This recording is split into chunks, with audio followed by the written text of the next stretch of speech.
Welcome back to our another episode of Tech Students Podcast. Every time we try to get more and more new and new innovative guests with us. Today we have Mr. Vipul Maheswari with us. He is a renowned reality businessman, but basically he is an MBA turned reality businessman, and now he is an aspiring venture capitalist who is looking to help students, to help community for entrepreneurships and business. Thank you, Vipul sir, to be with us at Charuset. We welcome you, and we hope our session would be great for the students. Thank you. Thank you for inviting me. Sohail bhai, it is always a pleasure to come to Charuset. Great, great. So, Vipul bhai, let us start with your journey so far, because our viewers would like to know that how this transition from Bachelor of Science to MBA, then after a reality businessman, and now moving forward to venture capitalist kind of a thing. Please. So the journey starts from a small village near Anand. The village name is Sarsa. So I have done my basic primary education from there. Then I have got admission and opportunity to study in Jawahar Navodaya Vidyalaya, which is at Kheda, Katlal. And then because I was always interested in science, basic science and technology, so I have done my graduation uh, in physics. But I come from a community, Maheshwari community, which is predominantly a business community, and I wanted to go in a business which has got certain level of technical requirements, uh, so I can explore my creative ideas, my thoughts. And but after completing my MBA, I got my first break or first job in Asian Paints. Vapi. No, I was stationed at Ahmedabad, Okay, okay. and I was looking after sales, uh, particularly project sales, where I required to meet lot of builders. And based in Ahmedabad, I met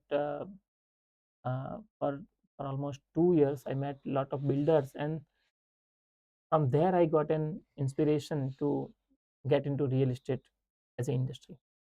Okay. So that's how I am here. Great, great. So fundamentally અમે એવું જોઈએ છીએ કે જે લોકો અભ્યાસ પછી education પછી ઇન્ડસ્ટ્રીમાં કામ કરે છે, ખાસ કરીને અમારા કોમ્પ્યુટર સાયન્સના વિદ્યાર્થીઓ, દે સી કે whatever are there in a curriculum which is quite different from the execution. So did you feel તમને એવો જ અનુભવ થયો કે what you have experienced in during the MBA and in the actual sales world or actual execution world, the same kind of difference you have felt? And તો થયો જ હશે, but how did you overcome of it? ના એટલે આ જે પહેલી વાત છે ને કે જે ભણાવે છે પ્રેક્ટિકલ લાઈફમાં ક્યાંય કામ નહીં લાગતું, એ નોશન ખોટો છે. Okay. એકચ્યુઅલી શું થાય છે કે મોટાભાગના લોકો પોતાનું ઇમિડિયેટ એજ્યુકેશન અને એના પછીની તરત ઇમિડિયેટ જોબ, એ બંનેની વચ્ચે કમ્પેરિઝન કરે છે. Yes. એટલે એવું લાગે કે યાર લાસ્ટ યર જે ભણ્યો એ આ વર્ષે તો કંઈ કામ જ નહીં લાગ્યો. પણ લાઈફમાં એવું હોતું નથી. કોઈ લિનિયર નહીં કે આ કર્યું એટલે પછી આ જ થશે. પણ મને એવું લાગે છે કે હું જે લાઈફમાં શીખ્યો અને જે અલગ અલગ જગ્યાથી જે પણ શીખવા મળ્યું, ભણવા મળ્યું, એ બધું લાઈફના અલગ અલગ સમયે કામ લાગ્યું છે. કેવી રીતે કે બેઝિક ફિઝિક્સના પ્રિન્સિપલ જે હું ગ્રેજ્યુએશન ટાઈમે શીખ્યો અથવા તો ઇવન સ્કૂલિંગ ટાઈમે શીખ્યો, આજે કેટલી વખત કન્સ્ટ્રક્શનના ડિસિઝન લેતી વખતે એ હેલ્પફુલ થાય છે. કેટલીક વખત એ સમજવામાં મદદરૂપ થાય. ડાયરેક્ટલી તમે એને ના એપ્લાય કરી શકો, but suppose somebody a structural engineer is is giving you an explanation, then being a science graduate you will get it very easily, right? તો એજ્યુકેશન એઝ સચ કંઈ ફેલ નહીં જતું, પણ એવું લોકો વિચારે કે ભાઈ ગુલાબજાંબુ બનાવે ને ગુલાબજાંબુ જ આવવા જોઈએ, એવું ડાયરેક્ટલી થતું. બરાબર છે. એન્ડ જનરલી એવું જોયું છે કે ભાઈ એકવાર તમે કોર્પોરેટમાં, ઇન્ડસ્ટ્રીમાં, ઇવન એકેડેમિક્સમાં 2-4 વર્ષ કામ કરો અને પછી you go for a startup or entrepreneurship journey, તો ઇટ ઇઝ વેરી ડિફિકલ્ટ. એવું સાંભળ્યું છે, અનુભવ્યું તો નથી. તો which kind of practical obstacles તમને જ્યારે તમે જોબમાંથી સ્ટાર્ટઅપમાં અથવા એન્ટરપ્રિનરશિપમાં આવ્યા, તો કેવા ઓબ્સ્ટેકલ્સ, પ્રેક્ટિકલ ઓબ્સ્ટેકલ્સ નો અનુભવ થયો, તો અને એનાથી કેવી રીતે ઓવરકમ થયા, તો જેથી વિદ્યાર્થીઓ જ્યારે આવું વિચારતા હોય 2-3 વર્ષના એક્સપિરિયન્સમાં, એસ્પેશિયલી આઈટીમાં, કે અમારે કંઈક પોતાનું કરવું છે, તો એમને ખ્યાલ આવે કે these are of course there may be a different obstacles for them, પણ એક જનરલ સ્ટ્રક્ચર ઓબ્સ્ટેકલ્સ નું હોય કે આવી મુશ્કેલી તો પડે જ ડ્યુ ટુ ધ સેલરાઇડ માઇન્ડસેટ. જો એક તો કેટલા બધા લોકો એજ્યુકેશન પછી સ્ટાર્ટઅપમાં ડાયરેક્ટ એન્ટ્રી કરતા હોય છે, રાઈટ? જો એ લોકોને પોતાના કોલેજ દરમિયાન કોઈ એવો બ્રેક થ્રુ આઈડિયા લાગે કે જેની પાછળ એ લોકો એમની આગળની લાઈફ કાઢવા માંગતા હોય, અથવા તો એવા 2-3-4 ભાઈબંધોનું ગ્રુપ બની જાય અને પછી એ લોકો ત્યાંથી સ્ટાર્ટઅપ કરતા હોય છે. That is one way. The other is કે અમારી જોડે એન્ટરપ્રિન્યોર બનવાનો, સ્ટાર્ટઅપ કરવાનો એક આઈડિયા છે, વિચાર છે, થોડો કાચો પાકો આઈડિયા છે, but you don't have the capital required, you don't have the 100% guarantee or courage to start a business. So it is always good that you start with a job, because કેટલી વાર શું થાય છે કે પહેલા સ્ટાર્ટઅપમાં જ્યારે તમે કમ્પ્લીટલી ઇનએક્સપિરિયન્સ્ડ હોય ને, તો જે બી નાની મોટી કેપિટલ હોય ને એ ઇરોડ થઈ જવાની, વોશ આઉટ થઈ જવાની પ્રોબેબિલિટી રહે છે, કારણ કે તમે બિલકુલ ઇમેચ્યોર છો. મારી સમજ પ્રમાણે જો કોઈ જોડે એક્સ્ટ્રાઓર્ડિનરી બ્રેક થ્રુ આઈડિયા છે and he wants to start from college onwards, that is fine, but for most of the people it is good that you get an experience for at least 2-3 years, અને તમે એને extended college જ ગણો. જો તમે એ માઇન્ડસેટથી વિચારો કે ભાઈ મારે આ 3 વર્ષ શીખવા માટે જ છે, તો તમને જ્યારે સ્ટાર્ટઅપ કરશો ને ત્યારે ડિફિકલ્ટી નહીં થાય. પણ જો સમજો કે તમે પોતે પોતાની જાતને જોબ માટે જ ફિટ કરી નાખ્યા છે અને તમે એ જ માઇન્ડસેટથી ચાલો છો, પછી તમારે એન્ટરપ્રિન્યોરશિપમાં જવું પડે, then it is very difficult, because entrepreneurship છે ને એમાં તમારી જોડે 360 ડિગ્રીનો વ્યૂ જોઈએ. તમારે ચેક તમારે આપવાના છે, તમારે દરેકે દરેક વસ્તુની છેલ્લી ચિંતા તમારે કરવાની છે, ઇવન ધો કે તમારી ઓર્ગેનાઇઝેશનમાં બીજા માણસો હોય, સ્ટાફ હોય, પણ એ કરશે એટલું કરશે, બાકીનું બધું તમારી ઉપર છે. કામવાળા બેન કે ભાઈ ના આવે તો કચરો કાઢવાની બી તૈયારી હોય તો તમે એન્ટરપ્રિન્યોરશિપમાં જઈ શકો. અને એ માઇન્ડસેટથી ચાલો તો મને લાગતું નહીં કે કોઈ એવી તકલીફ પડે. બાકી તો સમજો કે બાકી તકલીફ બધે જ છે, રાઈટ? સાચી વાત છે. કમ્પ્યુટર સાયન્સના સ્ટુડન્ટ્સને જનરલી બિઝનેસનો બહુ આઈડિયા હોતો નથી, કેમ કે એમને એવા વિષયો પણ ભણવાના નથી આવતા કે જે કોઈ બેઝિક કોન્સેપ્ટ્સ કે બેઝિક ટર્મ્સ એને બિઝનેસના ખબર હોય. તો if you can give 2 to 3 important terms કે જેના પર એ લોકો ફર્ધર રિસર્ચ કરીને વધારે જાણે. ફોર એક્ઝામ્પલ, જનરલી કોમ્પ્યુટર સાયન્સના સ્ટુડન્ટ્સ કોઈ સ્ટાર્ટઅપ બિઝનેસ કરે તો કાં તો પ્રોડક્ટ બેઝ કરે, સોફ્ટવેર પ્રોડક્ટ્સ બનાવે અને વેચે, અથવા સર્વિસ બેઝડ કરે, ક્લાયન્ટની રિક્વાયરમેન્ટ પ્રમાણે સોફ્ટવેર ડેવલપ કરે. તો એવા સ્ટાર્ટઅપ્સને કોઈને ચાલુ કરવું હોય તો એસેન્શિયલ 2-3 કોન્સેપ્ટ કે કીવર્ડ્સ કે ટર્મ્સ એવી કઈ એ લોકોએ જાણવી જરૂરી છે. ફોર એક્ઝામ્પલ, હું તમને એક એક્ઝામ્પલ આપું કે કોટેશન અને નેગોશિએશન, જે એમણે કોઈ દિવસ કર્યું જ ના હોય, હમ. કાં તો જોબ કરી હોય કાં તો વિદ્યાર્થીમાંથી સીધા એ એટલે શું કરે ગૂગલમાં કે ચેટ જીપીટીમાં કોટેશન ને એના બધા ફોર્મેટ શોધી એની રીતે ઉપર નીચે કરીને આપી દે એકવાર કોટેશન, પણ સ્ટીલ કંઈ એવું ઇમ્પોર્ટન્ટ તમને લાગે જે અમારા વિદ્યાર્થીઓને એ ટર્મ્સ જાણવી જરૂરી હોય એમ? જો પહેલી વાત તો એ કે કોમ્પ્યુટર સાયન્સના વિદ્યાર્થીઓ સૌથી સારા બિઝનેસ કરી શકે, કારણ કે તમે છેલ્લા 20-25 વર્ષનો ઇતિહાસ જોશો તો દુનિયાની જે સૌથી મોટી કંપનીઓ બની એ બધી કોમ્પ્યુટર સાયન્સમાં બની. આજની તારીખમાં તમે વર્લ્ડની ટોપ 10 કંપની લઈ લો, મને લાગે છે એમાંથી 9 કદાચ આઈટી રિલેટેડ હશે. આઈટી રિલેટેડ હશે. તો એ બધા જ કોમ્પ્યુટર સાથે કનેક્ટેડ લોકો હતા અને એમણે કર્યું. એટલે એ વિચારવું બિલકુલ ખોટું છે કે એમને બિઝનેસની સમજ ના જ પડે. હવે વાત રહી, 2 સબ્જેક્ટ એવા છે જે શીખવા જેવા છે. કોઈ પણ માણસ એન્ટરપ્રિન્યોર બન, જો તમે સમજો, તમે કોમ્પ્યુટર રિલેટેડ વર્લ્ડમાં જોબ કરવા માંગો છો, તમે કોઈ મોટી કંપનીમાં પોતાની જાતને ટેકનિકલ એક્સપર્ટ તરીકે જુઓ છો, તો તમને કોમ્પ્યુટર બહાર કશું શીખવાની બહુ જરૂર નથી. કારણ કે કોમ્પ્યુટર પોતે જેટલું બધું વિશાળ ફિલ્ડ થઈ ગયું છે કે, અને ડે બાય ડે જેમ જેમ નવી નવી ટેકનોલોજી અંદર એડ થતી જાય છે એ પ્રમાણે તો એ ફિલ્ડને જ તમે ના પહોંચો. મતલબ તમે આજે શીખો ને કાલે કંઈક નવું આવે, કાલે શીખો ને પરમ દિવસે નવું આવે, એવો ટાઈમ ચાલી રહ્યો છે. પણ જો તમારે ઓવરઓલ એન્ટરપ્રિન્યોર કે બિઝનેસમેન સ્ટાર્ટઅપમાં જવું હોય તો there are 2 subject that I will recommend. One is human psychology, interesting, અને સેકન્ડ ઇઝ ઇકોનોમિક્સ. ઓકે. આ 2 સબ્જેક્ટ હવે સમજો, હવે ભણવું કે શીખવું ડિફિકલ્ટ નહીં. જેને ખરેખર શીખવું છે એણે આ 2 સબ્જેક્ટમાં એટલીસ્ટ બેઝિક લેવલનું અન્ડરસ્ટેન્ડિંગ, એનો ગ્રાસ્પ લેવો જરૂરી છે. કારણ કે તમારે એઝ એ એન્ટરપ્રિન્યોર તમારે ડેલી લોકો સાથે ડીલ કરવાનું છે.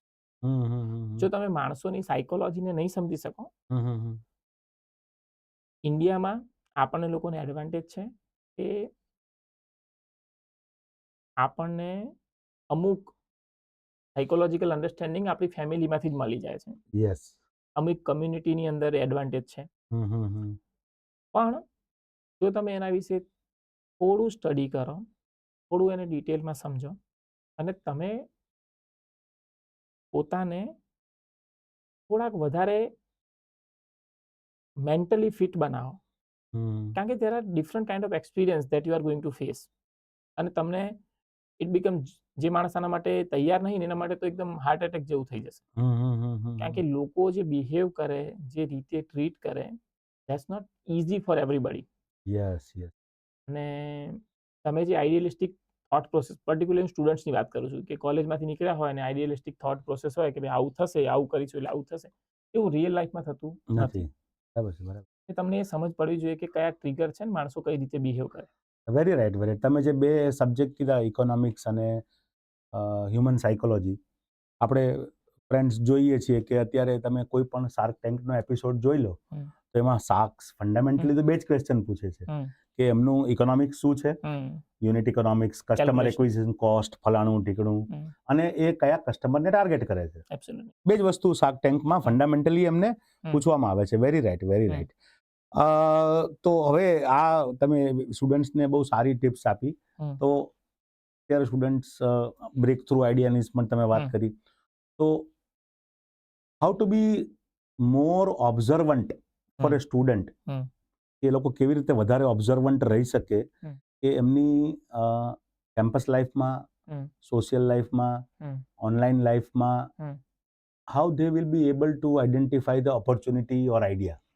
કેમ કે બધાને ખબર છે કે સારો આઈડિયા હશે તો ચાલશે, પણ કાં તો એ લોકો ઓબ્ઝર્વન્ટ નથી, કાં તો એમનામાં કંઈ એવું મિસિંગ છે કે એમની સામે જે બનતું હોય એ વસ્તુને પણ એ આઈડેન્ટિફાઈ નથી કરી શકતા. તો how a student can be a more observant to find out finally a breakthrough idea. ભાઈ, તમારી વાત સાંભળીને મને એક અમે લોકો જ્યારે નાના હતા ત્યારે એક પાઠ આવતો હતો, અવલોકન કરવાની ટેવ. હા, અવલોકન કરવાની ટેવ, બરાબર છે, આવતો હતો. હવે આ અવલોકન કરવાની ટેવ એ છે ને એક સ્કિલનો પાર્ટ છે. એ તમે બહુ અર્લી એજથી તમે એ કલ્ટિવેટ કરો. અમુક લોકોનામાં એ નેચરલી જ હોય છે, તો એમને કંઈ શીખવાડવાની જરૂર નથી. બરાબર છે. પણ જે લોકોનામાં એ હેબિટ નહીં, એમ સમજો, જે કે હું મારું અપબ્રિંગિંગને યાદ કરું તો મને એમને એમ બી લોકોની, આપણા વડીલોની વાતો સાંભળવાનો શોખ. એટલે હું બેસું, એમની જૂની વાતો, ભલે એ કામ નહીં લાગવાની તો બી હું સાંભળું, સમજું. પછી કોઈક નવી ટેકનોલોજી હોય અથવા કોઈ ડિસ્કશન ચાલતું હોય તો હું ખાલી એમાં બેસી રહું, ખાલી જસ્ટ સાંભળું, સમજું. કોઈ જગ્યાથી જતા હોય તો બધું ઓબ્ઝર્વ કરીએ, શું થઈ રહ્યું છે. Right? Even bus station, railway station જેવી જગ્યાઓ પર બી આપણે ઓબ્ઝર્વ કરીને ખાસું બધું શીખી શકીએ. પણ આ હેબિટ એક તો તમારી જોડે હોય જ, અથવા સેકન્ડ, જો તમારે આને કલ્ટિવેટ કરવી હોય તો તમારે આ કોન્સ્ટન્ટ રિમાઇન્ડર પોતાની જાતને રાખવું પડશે કે મારે going forward as a entrepreneur journey જ્યારે સ્ટાર્ટ કરવી છે તો એ ટાઈમે મને નવા આઈડિયાઝ, નવી વસ્તુઓને સમજવા માટે આ હેબિટ પાડવી પડશે. અને સ્લોલી, આ કોઈ રોકેટ સાયન્સ નહીં, એટલે યુ કેન ડુ ઇટ, પણ તમારે બેક ઓફ માઇન્ડ હોવું જોઈએ. બરાબર. અને પછી તમને આમાં એવા લોકો કે જેમને ટુ ધી પોઈન્ટ કામ છે, કામ સાથે જ મતલબ છે, એવા લોકો આ નેચર નહીં કલ્ટિવેટ કરી શકતા. બરાબર છે. પણ મને એવું લાગે છે કે અત્યારના છોકરાઓ લોકોનું છે ને શોર્ટ સ્પાન છે, અટેન્શન સ્પાન શોર્ટ છે. એટલે એમને થોડીક, મને લાગે છે આપણી જનરેશન કરતા થોડી વધારે ડિફિકલ્ટી આવી શકે. થોડો પેશન્સ જોઈએ, થોડી વસ્તુઓને સમજવાની તૈયારી જોઈએ, બીજા લોકોના દ્રષ્ટિકોણને સાંભળવાની તૈયારી જોઈએ. એ મને લાગે નેસેસરી. યસ.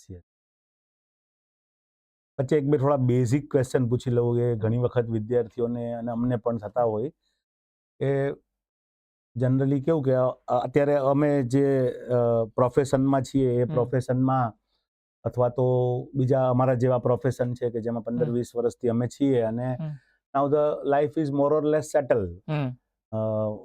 રોટી કપડા ઓર મકાન છે અને ચાલે છે બધું. તો આમ કોર લેવલ પર કોઈને પણ, not only students, core level પર why someone has to become entrepreneur? જરૂરિયાત તો કશી જ નથી. ઓકે. જરૂરિયાત છે જ નહીં. એન્ટરપ્રિન્યોરશિપ છે ને એ એકચ્યુઅલી આમ જોવા જઈએ ને તો સેલ્ફ ફુલફિલમેન્ટ અને સેલ્ફ એક્ચ્યુઅલાઇઝેશન છે ને એ લાઈફના લેટર સ્ટેજમાં માણસને રિયલાઇઝ થાય કે બધું થઈ ગયું હોય પછી એમ થાય કે મારી લાઈફનો પર્પઝ શું. બેસલોઝ નીડ થિયરી ઓફ મોટિવેશનમાં છેલ્લા સ્ટેજ પર આવે. પણ એવા લોકો કે જે લોકો બાળપણથી જ જીવનના અર્થની શોધમાં હોય ને, એવા લોકોના એન્ટરપ્રિન્યોર બનવાની પોસિબિલિટી વધારે છે. બરાબર છે. કારણ કે એ લોકો પર્પઝ શોધતા હોય અને એ વિચારોમાં કેટલીક વખત જીવનમાં આ કરી નાખવું, પેલું કરી નાખવું, આવું કરું તો મારું કેવું થાય. જો એન્ટરપ્રિન્યોરશિપ છે ને એ સ્ટ્રગલ છે, પણ એ સ્ટ્રગલ એવી નહીં કે લોકોને હેરાન કરે. જેને ગમતું હોય ને એને તો મજા પડી જાય. કારણ કે દરેક દુઃખી નહીં કરતું. અમુક એવી તકલીફો છે કે જે ટાઈમ બિંગ તકલીફ લાગે, પણ overall in long term you like it and you get way out of it. Entrepreneurship એવી જર્ની છે, બહુ જ મજા આવે એવી જર્ની છે. અને જેને, જો સમજો, કોઈને તમે બાંધીને એન્ટરપ્રિન્યોર ના બનાવી શકો. અમુક લોકોમાં પહેલેથી જ એ વિચારસરણી હોય, બરાબર, એ લાઈફની હસલ ને સ્ટ્રગલની તૈયારી હોય, એ લોકો બને છે. અને જો તમે હ્યુમાનિટીના પ્રોગ્રેસની વાત વિચારો ને તો એ નેસેસરી છે. ઇન્ડિવિજ્યુઅલ લેવલ પર એ કોઈ નેસેસિટી નથી. પણ જે બી માણસ જાતે, હ્યુમન કાઇન્ડે જે પણ પ્રોગ્રેસ કર્યો છે આ વર્લ્ડમાં, એમાં તમે જોશો કે એન્ટરપ્રિન્યોર્સનો બહુ જ મોટો ફાળો છે. એમણે જે સાહસો કર્યા, જે રિસ્ક લીધા, અને એનો એડવાન્ટેજ આખા વર્લ્ડને થયો. એને જે સોલ્યુશન્સ આપ્યા છે, પ્રયાસો કરો એટલે સોલ્યુશન આવવાના છે. રાઈટ. એક બીજો એક મિથ હોય છે બધામાં જનરલી કે objective of business is to make money. So do you agree with it? Yes or no? અથવા અને કેમ? Okay, interesting question. જો મોટા ભાગના લોકો એન્ટરપ્રિન્યોરશિપમાં જે લોકો એન્ટ્રી કરે ને શરૂઆતમાં લાઈફના કેરિયરમાં સ્ટાર્ટિંગમાં, મારું એવું માનવું છે, પછી આઈ માઇટ બી રોંગ, પણ 80-90% કેસમાં મની એ ફર્સ્ટ થોટ નહીં હોતો. યસ. અને એવા માઇન્ડસેટ વાળા લોકો એકચ્યુઅલી એન્ટરપ્રિન્યોરશિપ ચાલુ કરી બી નહીં શકતા. કારણ કે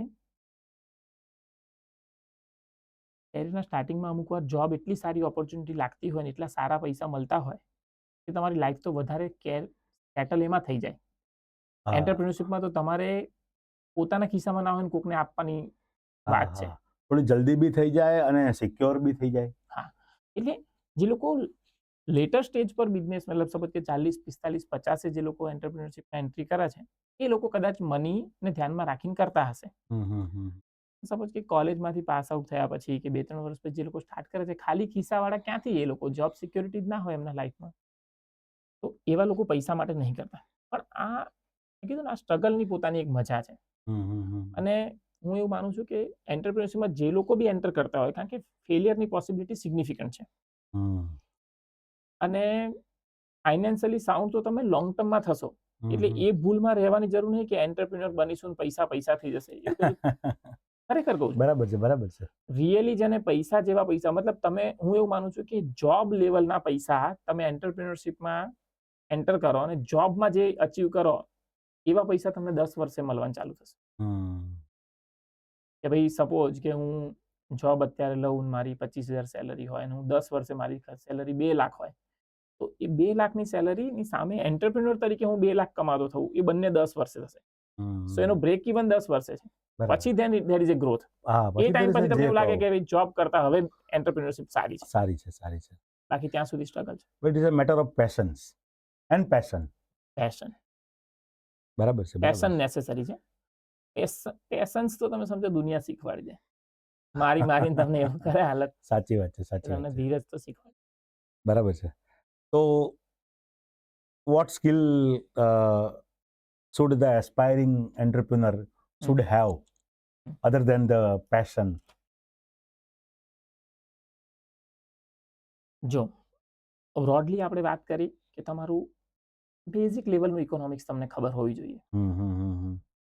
હ્યુમન સાયકોલોજી, સપ્લાય ડિમાન્ડની તમને થોડી ખબર હોવી જોઈએ. પ્રાઇઝિંગ કેવી રીતે મૂવ થાય તમને થોડી ખબર હોવી જોઈએ કે ભાઈ કોઈ વસ્તુની સ્કેરસિટી છે, તમે 2 પૈસા વધારે ચાર્જ કરી શકો. કોઈ વસ્તુમાં એક્સ્ટ્રીમ કોમ્પિટિશન છે ને તમે ફિક્સ રાખો કે મારે આટલો પ્રોફિટ ના મળે તો મારે નહીં વેચવું કે નહીં બનાવવું, તો થાય નહીં. આ તમને, હું એવું નહીં કહેતો કે થિયોરિટિકલ ખબર હોવી જોઈએ, પણ તમને એક કોમન અન્ડરસ્ટેન્ડિંગ હોવું જોઈએ કે વર્લ્ડ કેવી રીતે મૂવ કરે છે. પૈસા તમે એઝ એન્ટરપ્રિન્યોર છો એટલે કદાચ તમારા સેન્ટરમાં ના હોય, પણ તમે જે લોકોની સાથે કામ કરવાના છો, જે સપ્લાયરો, જે ટ્રેડર્સ, જે બિઝનેસ કમ્યુનિટી, એ લોકો તો પૈસાની દ્રષ્ટિકોણથી જ દરેક વસ્તુને જોશે. અને જો તમારામાં અન્ડરસ્ટેન્ડિંગ નહીં હોય તો તમને શરૂઆતમાં બહુ થાપોટો ખાવી પડશે. એટલે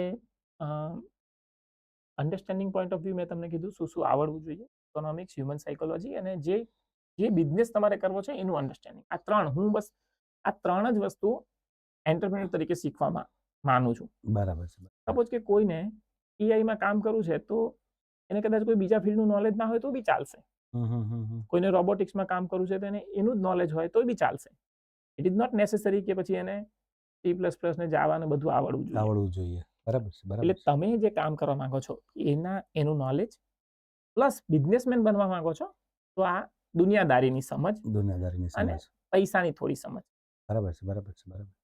તમે એઆઈ ની વાત કરી તો how do you see AI અલગ અલગ બિઝનેસને ક્યાંય ને ક્યાંય ટચ કરે છે, and how it is going to disrupt more in future? AI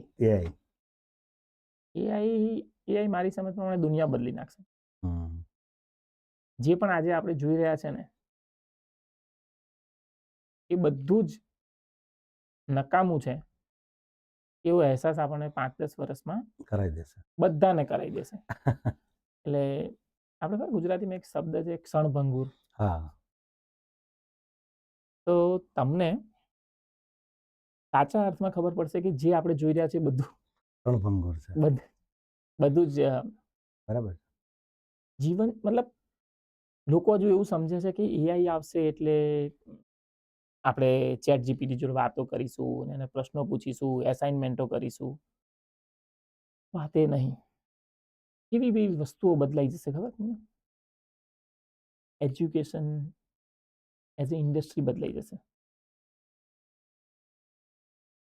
health care as a industry બદલાઈ જશે. આ રીતે જે રીતે અત્યારે આપણે દવાઓ લઈએ છીએ કદાચ એવી રીતે હોય. હમ. કદાચ મની એઝ એ કોન્સેપ્ટ બદલાઈ જશે. કદાચ ડેમોક્રેસી એઝ એ જે ડિઝાઇન અત્યારે જે રીતે આપણે ડેમોક્રેસી પાર્ટિસિપેટિવ ડેમોક્રેસીમાં જીવીએ છીએ કદાચ એ ડેમોક્રેસીની ડિઝાઇન બદલાઈ જશે. Hmm. Direct democracy as a thought ચાલુ થઈ જશે. બરાબર છે. અને બધું જ હું તમને કહું એક વસ્તુ બદલાવાની નજીક છે. મોબાઈલ જેવી રીતે અત્યારે આપણે બધા રાખીએ છીએ એવી રીતે બધા જ લોકો રોબોટ રાખશે. એવરીબડી દરેક માણસની જોડે એક પોતાનો પ્રાઇવેટ રોબોટ હશે. તમારા બધા જ કામ એ કરશે. જે લોકો જૂની રીતે કામ કરવા ટેવાયેલા છે ને એ લોકોએ બે વસ્તુઓ ચોક્કસપણે શીખવી પડશે મારી સમજ પ્રમાણે. એક, નવું શીખવું પડશે. મોટા ભાગના લોકો સપોઝ કે કોઈ ડ્રાઈવર હોય તો બસ એને એવું જોઈએ કે હું ડ્રાઇવિંગ કરું છું મારી લાઈફ ડ્રાઇવિંગમાં છે. એ વાત નહીં ચાલે. તમને નવું કામ શીખવું પડશે. અને સેકન્ડ, તમારે તમારા મગજને શાંત રાખતા શીખવું પડશે. એક બીજો શબ્દ છે ગુજરાતીમાં સ્થિતિપ્રજ્ઞ. ચિત્તપ્રજ્ઞા. સ્થિતિપ્રજ્ઞ એટલે સુખમાં દુઃખમાં બેલેન્સ રહેવું. બેલેન્સ દેવું. જે છે એને ઓબ્ઝર્વ કરવું પણ એનાથી માનસિક રીતે બહુ ઇરિટેટ અથવા તો બહુ ખુશ બહુ પ્રભાવિત ના થવું. એઆઈ તમને શીખવાડશે જો તમે બરાબર છે. બરાબર. કારણ કે ટાઈમ એટલો બધો ફાસ્ટ બદલાશે કે મોટાભાગના લોકો એ વાતને કદાચ હું કહું ને તો બી નહીં સમજી શકે. નહીં સમજી શકે. કેમ કે એને વિઝ્યુઅલાઇઝ કરવું ડિફિકલ્ટ છે ને. બહુ ડિફિકલ્ટ છે. આ સુનામી છે તમે હા. સમજો. હા હા હા. આ સુનામી છે આખા વર્લ્ડને બદલી નાખશે. હા હા. તમે જે મેક્રો લેવલની વાત કરી, હેલ્થ એઝ એ ઇન્ડસ્ટ્રી બદલાઈ જશે, એજ્યુકેશન એઝ એ ઇન્ડસ્ટ્રી બદલાઈ જશે, તો એ બધી વસ્તુઓને વિઝ્યુઅલાઇઝ કરવું ડિફિકલ્ટ છે કે કોમ્પ્રિહેન્ડ શું બદલાઈ જશે એમ. પણ એ જ્યારે બદલાશે ત્યારે ખ્યાલ આવશે કે આ બદલાઈ ગયું. એટલે જો સાધારણ લોકો એવી રીતે સમજી શકે કે ભણવાની રીત બદલાઈ જશે. આ રીતે લોકો નહીં ભણે. બીમાર થઈશું તો આ રીતે દવાઓ નહીં થાય. આ રીતે સર્જરીઓ નહીં થાય. આવી રીતે મેડિસિન નહીં અપાય. તમે જાઓ છો ને પેરાસિટામોલ 500 ગ્રામ એવું નહીં મળે. દરેક માણસ માટે કસ્ટમાઇઝ થશે. અને abundance of intelligence will create abundance of materials. મતલબ તમે સમજો કે ખાલી જસ્ટ આમ ગિવિંગ એન એક્ઝામ્પલ કે સમજો કે ટીવી કિલોમાં વેચાતા હોય, કોમ્પ્યુટર કિલોમાં વેચાતા હોય વજનથી. એમ વજનથી. એવા દિવસો આવશે. એટલે જે લોકો આને ના કોમ્પ્રિહેન્ડ કરી શકતા હોય એમણે મારી સમજ પ્રમાણે યુટ્યુબ અને ઇન્સ્ટાગ્રામનો થોડો વધારે સારો ઉપયોગ કરવો જોઈએ. બરાબર છે. બરાબર. અને આવા કોઈક વિડીયો જોવા જોઈએ હા હા હા હા. કે જે તમને આવનારા સમયની એક ઝાંખી બતાવે કે શું હમ. થઈ રહ્યું છે. તૈયાર કરો બધા જ. હું તો કહું છું કે આપણે પ્લેનમાં બેસીએ તો નહીં કહેતા કે કમર કી કુર્સી બાંધે રખીએ. હા હા હા હા. તો એઆઈ ઇઝ એ પ્લેન. તમે એમાં બેસવા માંગો છો, તમે ટિકિટ લીધી છે એવું કશું છે જ નહીં. તમે બધા અંદર બેસી જ ગયા છો. અને આર્ટિફિશિયલ ઇન્ટેલિજન્સ એ પ્લેનમાં આખું વિશ્વ બેસી ગયું છે, ઉડવાની તૈયારી છે. Very right. ખુરશી કી પેટી બાંધે રખીએ. બરાબર છે. બરાબર છે. બરાબર છે. Rightly said. આપણે એઆઈ નો તમારો પર્સપેક્ટિવ એક ડિફરન્ટ વ્યૂ આપશે વિદ્યાર્થીઓને અને અમને પણ મળ્યો. Last but not least question કે અત્યારે જે સ્ટુડન્ટ્સ ગ્રેજ્યુએટ થવાના છે 2026માં, એમને તમે 3 એડવાઇસ જો આપવા માંગો તો કઈ આપો? 2026માં ગ્રેજ્યુએટ થતા લોકોને જો હું પહેલી વાત તો એ કહીશ કે આ નવો સમય છે ને એના માટે તમે મેન્ટલી પ્રિપેર થઈ જાઓ, નહીં તો આખી જિંદગી દુઃખી થશો. રાઈટ. તમને ખબર છે એક વાત, એક એક્ઝામ્પલથી તમને કહું. ખૂબ જ પ્રકાશ હોય ને, ખૂબ જ પ્રકાશ, અતિ પ્રકાશ, એમાં માણસની વિઝન એવી જ થઈ જાય જેવી અતિ અંધકારમાં હોય. બિલકુલ અંધકાર હોય તોય તમને કશું ના દેખાય, અને ખૂબ જ પ્રકાશ હોય તોય તમને કશું જ ના દેખાય. વાહ વાહ, બરાબર છે, બરાબર છે. એવી જ રીતે જ્યારે બિલકુલ આ વર્લ્ડમાં ઇન્ટેલિજન્સ નથી, આટલું બધું નોલેજ નહોતું, આટલી બધી ઇન્ડસ્ટ્રી નથી, અને એ આજથી 200-300 વર્ષ પહેલાના આપણા પૂર્વજો જે જીવન જીવતા હતા એને તમે એવું સમજો કે અતિ અંધકાર હતો, અંધકારમાં યુગ હતો, લાઇટ જ નથી, ટેકનોલોજી નથી, કશું જ નહોતું. કશું જ નહોતું. એ સમયમાં બી લોકોને કશું નહોતું દેખાતું, અને હવે એઆઈ એટલે જ્યાં સર્વત્ર ઇન્ટેલિજન્સ છે, બરાબર છે, એટલે અતિ પ્રકાશનો સમય ચાલુ થઈ જશે. બરાબર. એ જ પ્રિન્સિપલો જે આજથી 300 વર્ષ પહેલા કામ લાગતા હતા ને, એ ફરી કામ લાગવાના છે. રાઈટ. બહુ જ તમે બરાબર એડવાઇસ આપી. એ જ બેઝિક વાતો માણસોને ઓળખતા શીખો, ધીરજ ધરો, પોતાની જાતને રીડિસ્કવર કરો, પોતાની જાતને બહુ ઊંડાણપૂર્વક સમજો. ખાલી જાણવા માટે કે મારું નામ રાહુલ છે અને મારું મેહુલ છે અને હું કોમ્પ્યુટર એન્જિનિયરિંગ કરું છું, એટલી એ તો તલસ્પર્શી વાતો થઈ, એનો કોઈ અર્થ નહીં. ઊંડાણપૂર્વક કે હું એઝ એ હ્યુમન બિંગ શું સ્કિલ ધરાવું છું, શું મારા એસ્પિરેશન છે. અને જો તમે ભવિષ્યમાં એક ખુશખુશાલ જીવન જીવવા માંગતા હોય ને, લાઈફમાં બેલેન્સ લાવો, નહીં તો it is going two be very difficult. એટલે આ બે ધારી તલવાર છે. જેના માટે સારું થશે, જે આને પામી જશે, જે આને સમજી જશે, એના માટે સ્કાય ઇઝ ધ લિમિટ જેવો ટાઈમ આવવાનો છે. બરાબર છે, બરાબર. ઓપોર્ચ્યુનિટીના દરવાજા એવા ખુલશે કે જે સમજો કે છેલ્લા 200 વર્ષની જે હ્યુમનની પ્રોગ્રેસ છે એટલી અથવા એનાથી વધારે પ્રોગ્રેસ આવનારા 20 વર્ષમાં થવાની છે. બરાબર છે. તમે જસ્ટ વિચારો કે અત્યારે આપણે 100ની સ્પીડે ગાડી હોય એમાં બેસીએ તો આપણને કેવું લાગે છે કેટલી ફાસ્ટ જાય છે. તમે વિચારો કે હવે 1000ની સ્પીડની ગાડીમાં તમે બેસવાના છે. 200 વર્ષનું કામ 20 વર્ષમાં થવાનું છે. ડેફિનેટલી.